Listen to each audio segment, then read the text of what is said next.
Olá, terceiro ano! Na semana passada, nós demos início ao terceiro bimestre e eu postei para vocês um link de um professor falando sobre esse assunto, né? O nosso tema.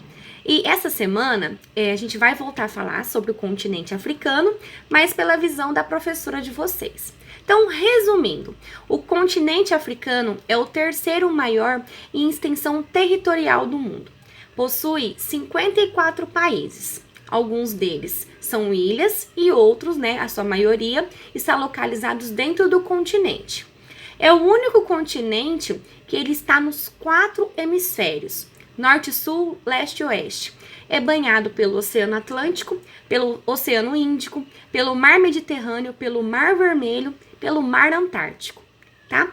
E há também uma outra divisão, que a gente pode achar, assim, uma divisão cultural, podemos dizer, né? Que nós temos a África do Norte, que devido à proximidade com a Europa, o seu histórico, acaba por trazer os 7 países mais desenvolvidos do continente. E a outra divisão é a África subsaariana, que é onde está localizado os países menos desenvolvidos, né? Com menor índice de desenvolvimento humano do mundo, tá? Nós temos também lá um país emergente, que é a África do Sul, tá? O emergente que ele está em desenvolvimento, né? Mas a partir de agora eu quero mostrar umas imagens para vocês entenderem melhor essas divisões sociais, culturais e econômicas do continente. Então, agora eu quero falar para vocês alguns aspectos do continente africano. É muito importante a gente conhecer todos os continentes, pelo menos as suas principais características, para a gente ter uma noção do mundo que a gente vive, né? A gente fala tanto em globalização, mas ao mesmo tempo, os continentes e os países, eles têm as suas particularidades, né?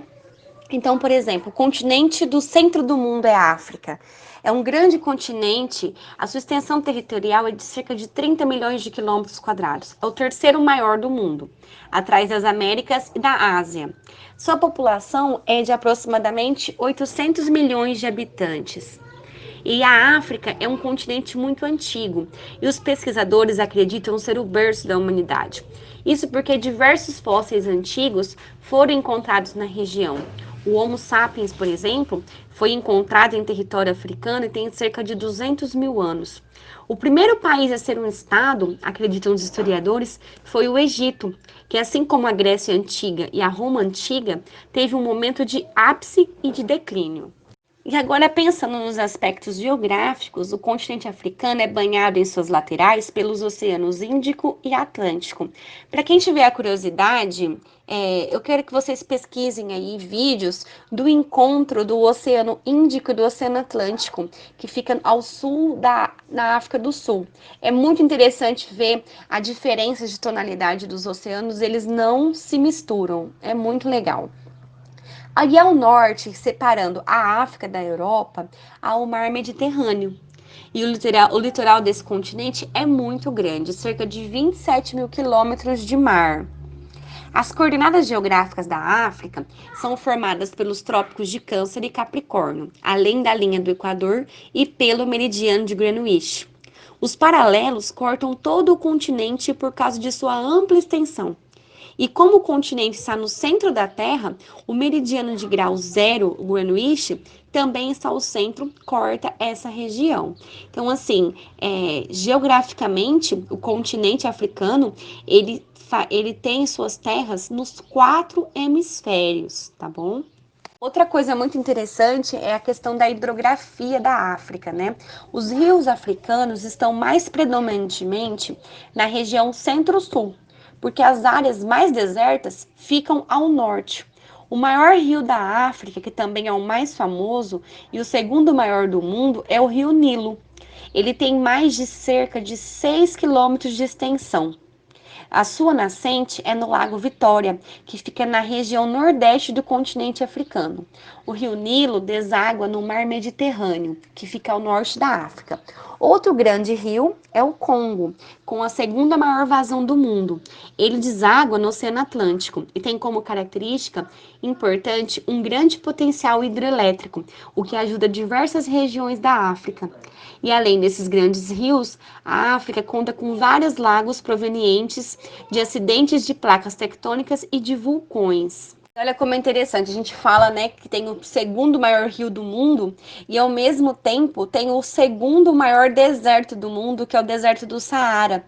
E ele se localiza numa região que praticamente separa a África do Norte e a África subsaariana.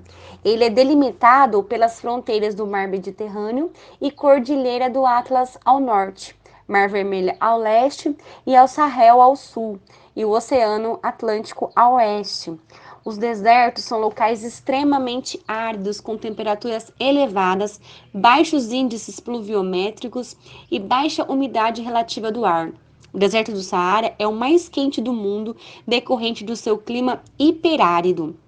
Ele apresenta elevada amplitude térmica, uma vez que ocorrem diversas variações de temperatura. Assim, ao longo do dia, as temperaturas podem atingir a 50 graus Celsius, e enquanto à noite podem chegar a menos 10 graus.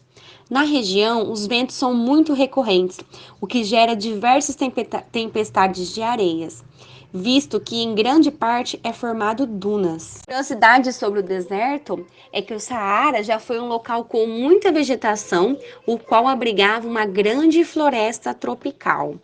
E também o deserto do Saara é um pouco menor que a Europa, sendo equivalente ao território dos Estados Unidos. E se compararmos a área do Brasil, notamos que o deserto do Saara é ainda maior que o nosso território brasileiro. Olha que interessante. Em relação ao clima, por o continente ser tão extenso, ele possui também uma grande variação. Ele tem uma parte desértica, onde predomina a região centro-sul, incluindo a ilha de Madagascar, e também o deserto do Saara. Equatorial, compreende ao centro-oeste. Ele é quente e úmido o ano todo, com variações de temperatura entre 25 e 30 graus. Tem uma das maiores florestas equatoriais, que é a floresta do Congo, tá? Também tem uma parte do continente que é tropical, onde o clima de maior predominância é seco e quente. E tem a parte mediterrânea, que é um clima de menor abrangência do continente, onde predomina em pequenas porções ao sul e ao norte. São regiões mais frias, onde há uma variação térmica entre 15 e 20 graus. E assim, a extensão desse continente, ele proporciona um misto de curiosidades. Afinal, tem uma grande variedade de fauna, de pessoas, de cultura e de muitos outros aspectos. A África abriga um dos animais mais mortíferos do mundo, que é o hipopótamo.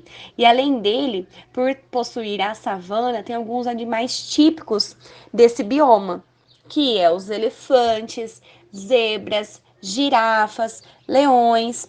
E assim, isso atrai caçadores e provoca uma matança, principalmente aos elefantes marfim, porque a espécie possui chifres com alto valor de mercado. Segundo especialistas, cerca de 96 elefantes são mortos por dia nessa região, e há um grande risco de extinção desses animais. O continente africano, ele também sofre com falta de água potável. O solo da África tem muitas impurezas e a população é muito grande para a quantidade de água limpa que o território possui. Apenas 14 quilômetros separam a África da Europa. E a proximidade é tão grande que existe a hipótese do governo dos dois continentes criar uma ponte que facilite o trânsito entre essas duas regiões. Mas aí também há muita questão política e econômica envolvida, né? Qual é o interesse da Europa em construir uma ponte entre a África e eles? É para conseguir explorar mais os recursos desse continente tão rico, né? Na questão da fauna, da flora e dos minérios que podem ser encontrados ali, ok? Como vocês já devem ter percebido, o continente africano, a sua divisão política, ela é bem geométrica, tá? A divisão política do continente, ela foi feita de acordo com os interesses de países europeus preocupados com a partilha dos seus recursos naturais, porque ele foi colonizado por diversos países, né? Portugal, Espanha, França, Inglaterra, tá? Então, diante disso, eu gostaria que vocês explicassem quais foram as consequências da partilha da África para os grupos étnicos que habitavam esse continente há séculos.